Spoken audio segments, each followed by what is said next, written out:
Hey guys, Jason Schnitzer here with O.C Realtor Talk, and what I've got for you today is our Cypress Market Minute for week 10 of this 2022 real estate market. So as always, a quick recap on what's going on here on the Cypress real estate side of things in just a few minutes. As always, we love to keep track of statistics because what statistics do is kind of give us a little head start on what the trends are going on right here in our market real time.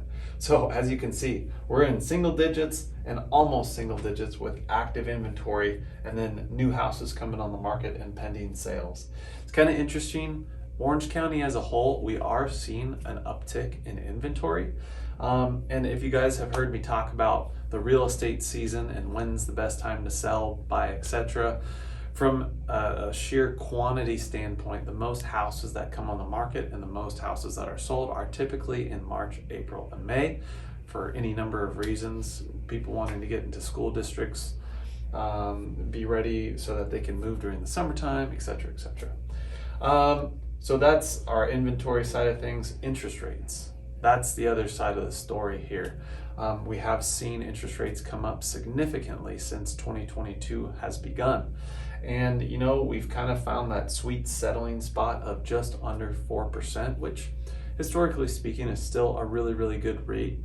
Obviously from 2020 to 2022, beginning of, we were pretty darn spoiled with sub 3% rates and low 3% rates. But as a whole, we're not seeing a whole lot of buyers stutter step, if you will, at these interest rates.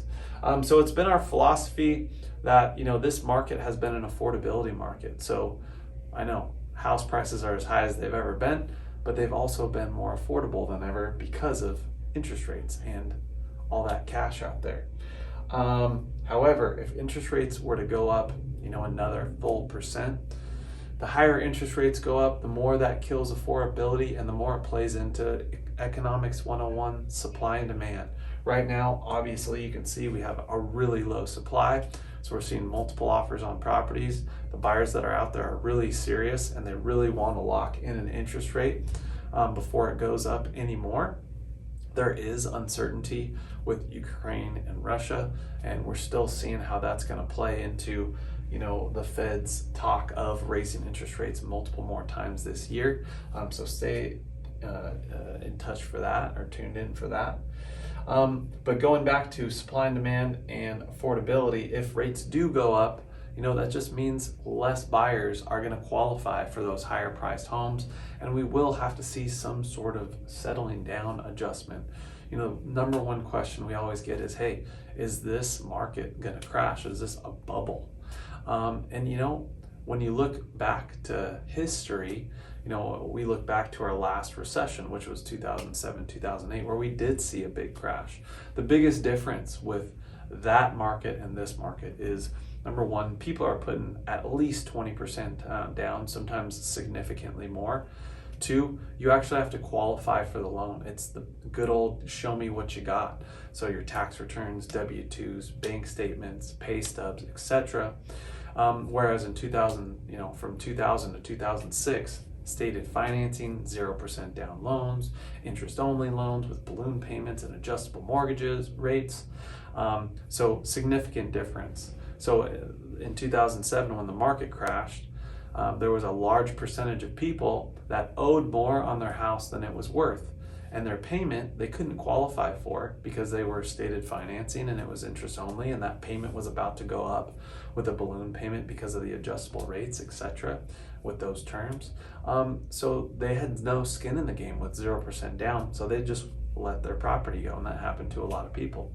Even if we saw an adjustment or a softening in the market, if you will, even if the market went down 10%, heck, the problem is that well, it's really not a problem, but the difference is, you know, if you have 2, 3, 4, 500,000 invested into a house, market goes down 10%, you're very much not likely to just walk away from all the equity that you have in that property.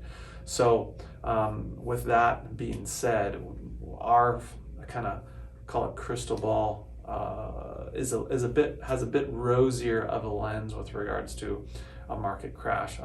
Yes, we might see softening. That's going to be heavily reliant on what interest rates do. So from the seller standpoint, you know, we're getting the best prices that we ever have. On the buyer side of things, we still have great rates.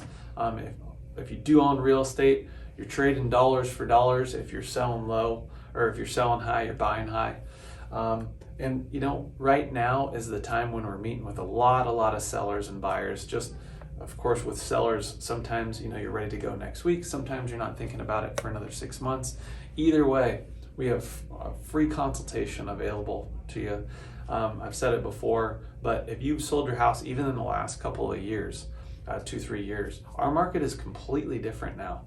We have different strategies that we're employing for both selling and buying, just because of the way the market is and how quick it's moving, and all the things that are happening right now.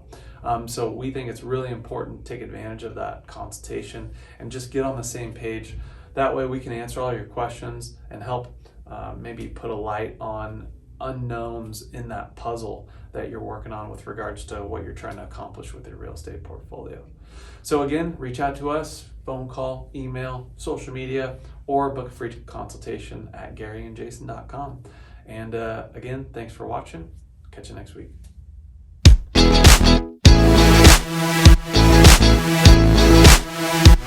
guys, thanks again for watching this week's episode of O.C Realtor Talk.